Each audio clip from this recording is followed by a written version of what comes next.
2023 के विधानसभा चुनाव में छत्तीसगढ़ की जनता ने मोदी की गारंटी पर विश्वास किया, हमारे देश के यशस्वी प्रधानमंत्री नरेंद्र मोदी जी पर विश्वास किया और जनादेश देकर हम लोगों को सरकार में बैठाया। तो हम लोग का फर्ज है कि मोदी की गारंटी को भी पूरा करें और जनता के सब सुख दुख का भी ख्याल करें। तो इस सुशासन तिहार के माध्यम से हम लोग, हमारे मंत्रीगण, हमारे सांसदगण, हमारे विधायकगण और हमारे जो निर्वाचित जनप्रतिनिधि हैं, सभी क्षेत्रों में जा रहे हैं। क्लस्टर बनाकर समाधान शिविर का आयोजन किया जा रहा है। 10 पंचायत, 15 पंचायत, कहीं 8 पंचायत, ऐसा पंचायतों का क्लस्टर बना के समाधान शिविर का आयोजन हो रहा है। और कहीं कहीं अचानक भी किसी गांव में जा रहे हैं और वहां पर किसी पेड़ के नीचे खटिया बिछवाकर वहां जन चौपाल लगाकर लोगों से संवाद कर रहे हैं और उनसे हालचाल पूछ रहे हैं। तो ये इस सुशासन तिहार का उद्देश्य है। और जैसे मैंने कहा कि 14 जिला का हमारा प्रवास हो चुका है, आज भी 3 जिला जाएंगे। और इस समाधान शिविर से एक तो सरकार की जितनी भी योजनाएं हैं उसको हमारे अधिकारी जनता के सामने में रखते हैं। विभिन्न विभागों का स्टॉल भी लगता है और योजनाओं की जानकारी भी हमारे अधिकारी जनता को देते हैं। और जो उनकी समस्याएं आती हैं तो कई छोटी मोटी समस्याओं का निदान तत्काल में हो रहा है। कल मैं एक जिले में था तो एक महिला बताई कि उसके पास राशन कार्ड नहीं था और कल ही वो समाधान शिविर में आई और उसका राशन कार्ड बन गया। तो इस तरह से किसी का राशन कार्ड बन जाता है, किसी का आयुष्मान कार्ड बन जाता है, किसी का आधार कार्ड बन जाता है और भी कई तरह की समस्याएं रहती हैं, उसका निपटारा हो जाता है।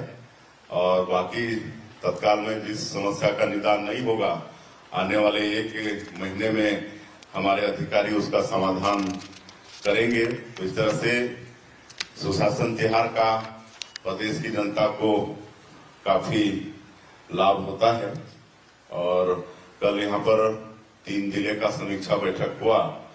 सूरजपुर, कोरिया और एमसीबी तीनों जिले के अधिकारियों का बैठक हुआ। और चूंकि आप सबको मालूम है कि अभी पश्चिम एशिया में जो युद्ध की स्थिति बनी हुई है उसके कारण हमारा देश भी प्रभावित हुआ है विश्व के साथ साथ। और हमारे देश के यशस्वी प्रधानमंत्री जी का यह आह्वान है कि हम लोग डीजल पेट्रोल का मतलब खपत सोच समझ कर करें। और इसलिए थोड़ा हम लोग समीक्षा बैठक का स्वरूप भी बदले हैं।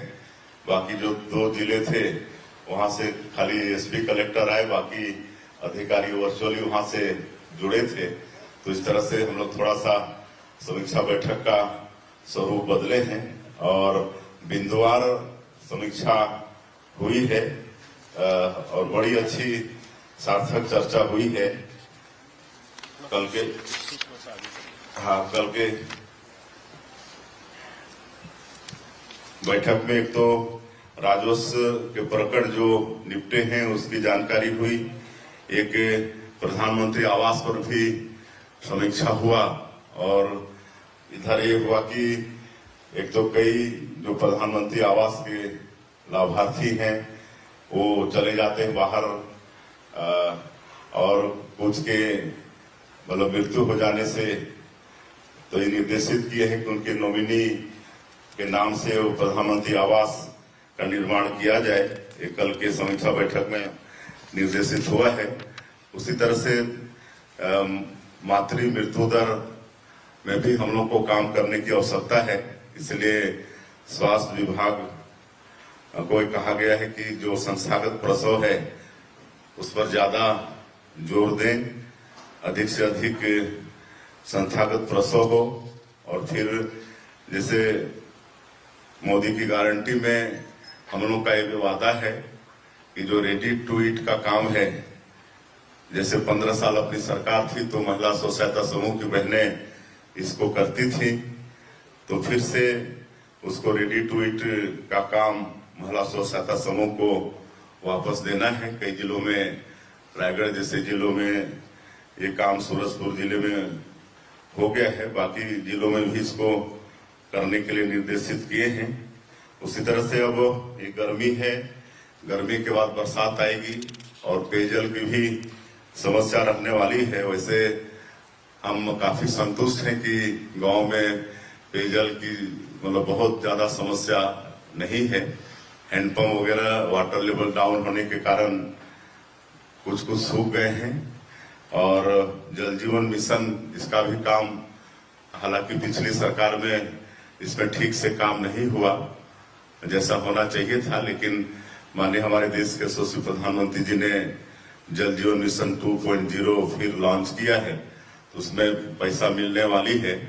और इधर कल जो 3 जिलों में ये ज्ञात हुआ है कि ज्यादा मल्टी विलेज स्कीम यहाँ पर बनाए जा रहे हैं, तो उसमें काम होगा और लोगों को पानी देने का काम होगा। लेकिन हमने निर्देशित किया है कि किसी भी गांव को, मोहल्ले को, जनता को पेयजल की समस्या नहीं होनी चाहिए और इसलिए कहीं अगर टैंकर क्रय करने की भी आवश्यकता है किसी पंचायत को, तो टैंकर क्रय किया जाए और अड़ोस पड़ोस जहां पानी उपलब्ध हो वहां से पानी लाकर जनता को मुहैया कराया जाए, ये भी हमने निर्देशित किया है। और मंत्री जी हमको बता रहे थे कि अपने जिले में तो हर पंचायत में, अपने विधानसभा में हर पंचायत में टैंकर दिए हैं, तो इस तरह से इधर भी टैंकर की व्यवस्था जहां जरूरत होगी वहां करके प्रशासन लोगों को पानी पीने की व्यवस्था करेगी। कुल मिला के निर्देशित किए हैं कि किसी भी जनता को पीने की पानी की समस्या नहीं होनी चाहिए और शुद्धता की दृष्टि से क्लोरीन टेबलेट वगैरह जो डाला जाता है हैंडपंप वगैरह में, वो सभी निर्देशित किए हैं कि उस समय पर हो जाए। और चूंकि ऐसे समय में जो गर्मी और बरसात का ज्वाइंट होता है, मौसमी बीमारी भी फैलने की आशंका रहती है, तो कल ये निर्देशित हुआ है कि सभी पीएचसी, सीएचसी और जो प्राथमिक स्वास्थ्य गांव का जो उप स्वास्थ्य केंद्र होता है उस सब में दवाई की व्यापक व्यवस्था हो, समय पर मतलब भागा दौड़ी मत हो, इसकी भी मतलब निर्देशन हुआ है। और एक तो भी सौभाग्य की बात है कि जो सीजी डायल 112 था 112, पहले 16 जिले में ही इसकी सेवा थी, लेकिन अभी माननीय हमारे देश के यशस्वी गृह मंत्री जी आए हुए थे, उनके करकमों से 400 डायल 112 वाहन उपलब्ध कराए हैं, तो इसकी सेवा बढ़ाकर पूरे 33 जिले में किया गया है। तो निश्चित रूप से इससे जो रिस्पांस टाइम भी थोड़ा ठीक नहीं था अपने प्रदेश का, क्योंकि वाहन ही कम थे, अब वो वाहन की उपलब्धता होने से रिस्पांस टाइम भी यहाँ पर ठीक हो जाएगा। उसी तरह से अभी धान बोनी का समय भी आ रहा है, इसलिए किसानों को धान का बीज और खाद वगैरह की आवश्यकता होगी और इस पर भी समीक्षा हुई है और सभी हमारे जो सोसाइटीज हैं वहां पर ये व्यवस्था हो रहा है, खाद बीज वगैरह पहुंच गए हैं। और कल एक गड़बड़ी भी शिकायत मिली थी कि कुछ खाद की काला बाजारी हुई है और उस पर हम लोगों ने सहकारिता विभाग के सहायक आयुक्त और लेखापाल को सस्पेंड किया है और रात में ही उसके बाद एक जगह से 350 बोरी खाद जब्त भी हुआ है, उसके ऊपर भी कार्रवाई हुई है। तो इस तरह से इस प्रदेश में एक स्वच्छ प्रशासन देने का भी प्रयास है। यहाँ कोई भी दोषीदार होगा और अपराध सिद्ध होने पर कड़ी से कड़ी सजा सरकार उसको देगी। तो खाद बीज की भी व्यवस्था प्रदेश में ठीक से होगा, ऐसा सरकार की चिंता है। और कल हम सूरजपुर जिले में रामपुर सुशासन तिहार में उतरे थे, वहां पर चौपाल लगाए थे, तो वहां पर एक हम तेंदुपत्ता का फड़ भी देखने गए थे। और ये तेंदुपत्ता जिसको हरा सोना कहा जाता है, और विशेषकर हमारा जो बस्तर और सरगुजा संभाग है, जहां पर करीब 12 से 13 लाख परिवार इस पर जुड़ा हुआ है, उनकी आजीविका उस पर जुड़ी हुई है। तो इसका भी कीमत 4,000 से बढ़ाकर 5,500 मानक बोरा किए हैं। चरण पादुका योजना जो पिछली सरकार में बंद हो गया था, उसको फिर चालू किए हैं। कल चरण पादुका भी बांटे हैं और लाभांश को भी हम लोग बोनस के रूप में वापस करते हैं। तो ये हुआ है। एक तो इस तरह से हम जब गांव में जा रहे हैं तो लोगों का बड़ा स्नेह मिल रहा है, और जो हम लोग सरकार के माध्यम से उनकी सेवा करना चाहते हैं तो राशन वगैरह सब समय पर पहुंच रहा है। पेयजल की भी थोड़ी बहुत कहीं तकलीफ है, लेकिन हमको लगता है कि जल जीवन मिशन 2.0 के आ जाने से वो भी दूर हो जाएगी, और बिजली वगैरह भी रहती है। और लगातार हम लोग बिजली के सेक्टर में भी सुधार करने का प्रयास कर रहे हैं। और एक तो कल एक मनोज सिंह और देव कुमारी वो अपने घर में बुलाए, उनकी बेटी का अन्नप्राशन का कार्यक्रम था और उनको पता चला कि हम आ रहे हैं, तो कल व्यवस्था करके रखे थे। और फिर नामकरण करने का भी आग्रह हुआ। हमने पूछा कि इसका नाम क्या रखे हैं, तो बोले आप ही को नामकरण करना है। मैं बोला अरे हम कैसे करें, हम पंडित थोड़े हैं, ये तो मुहूर्त वगैरह देकर राशि और सब निकाला जाता है। नहीं आप ही को करना है। तो फिर साक्षी उसका नाम रखे, तो बड़ा खुश हुई। तो पिछले बार भी एक जिले में हम गए थे, तो उसी तरह से एक महिला अपने बेटे को ले आई हमारे पास और गोदी में दे दी। बोला क्या करना है, नहीं इसका नामकरण आपको करना है। तो मैं बोला कैसे मैं कर सकता हूँ, मैं कोई पंडित थोड़े हूँ। नहीं हम तो आप ही से सोचे कि आप ही इसका नामकरण करेंगे। तो हम पूछे कि कब पैदा हुआ है बच्चा, तो वो बोली कि रविवार को। तो हम बोले रविशंकर इसका नाम रहेगा। तो इस तरह से प्यार लोगों का मतलब जा रहे हैं सुशासन तिहार में, तो इतना प्यार लोगों का हम लोग को मिल रहा है। और इस तरह से कल कोरिया में कुसहा में गांव में आकस्मिक पहुंचे, तो वहां पर एक कामयाबी वैन इसको हरी झंडी दिखाकर हम लोग शुभारंभ किए हैं। और ये वैन है पूरा, और इसमें पूरा इनोवेशन का मतलब उसमें व्यवस्था है। और वो वैन स्टूडेंट लोगों के बीच में जाकर उनको इनोवेशन करना सिखाएगी। तो वैन का भी कल हरी झंडी दिखाकर उसको भी रवाना किए हैं। तो कुल मिला के सुशासन तिहार का अच्छा अनुभव हो रहा है। और आगे आने वाले समय में मोदी की गारंटी के जो काम है उसको तो अधिकांश हमारी सरकार ने पूरा किया है। और आगे स्वच्छ प्रशासन देने के लिए हम ई डिस्ट्रिक्ट को भी बढ़ावा दे रहे हैं। ई डिस्ट्रिक्ट वैसे तो डॉक्टर रमन सिंह जब मुख्यमंत्री थे तभी से शुरू हुआ है, लेकिन उसमें जो सेवाएं हैं उसको हम लोग बढ़ाकर सैकड़ों की संख्या में कर रहे हैं।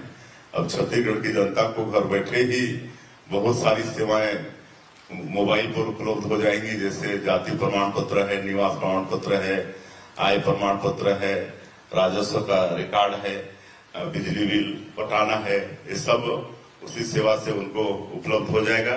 और अभी हम मुख्यमंत्री हेल्पलाइन शुरू करने वाले हैं और अगले महीने शुरू हो जाएगा।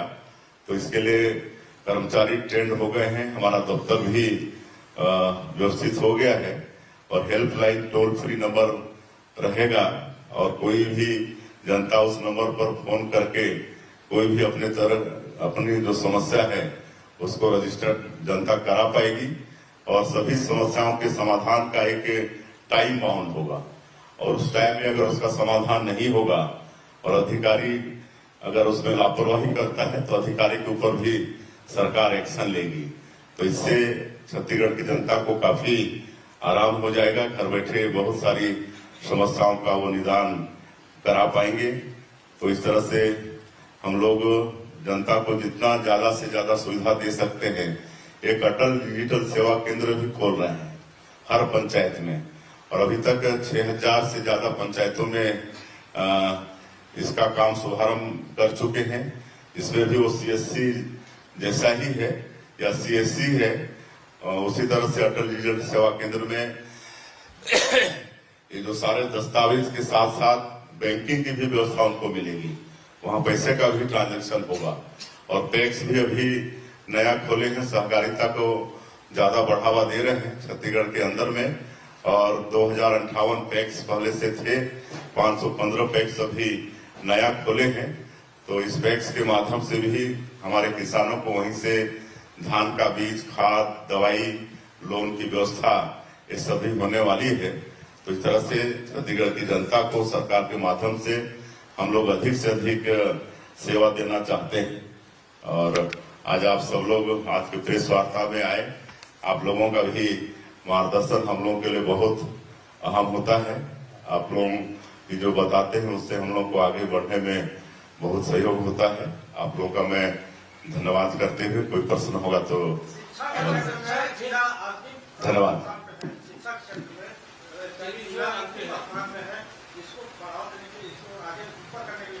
जी